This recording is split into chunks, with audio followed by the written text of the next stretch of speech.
Курманжан-Датка көчөсү менен Рыспай Абдыкадыров көчөсүнүн кесилишинде бир жол барыңыздар билесиздер.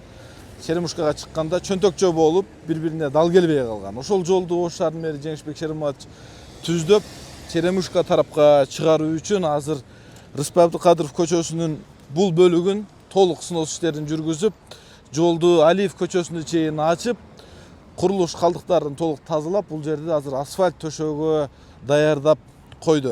Өзүңүздөр билесиздер, Рыспай Абдыкадыров көчөсүнөн көпүрөдөн өтүп түз келгенде бул жерде курулуштар бар болчу, ошондой эле бала бакчанын бир бөлүгү болгон.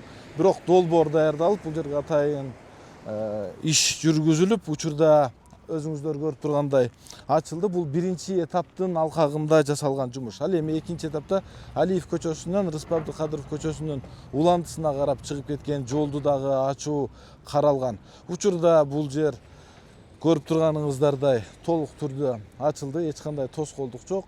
Барлык жумуштар, тиешелүү жумуштар алып барылды.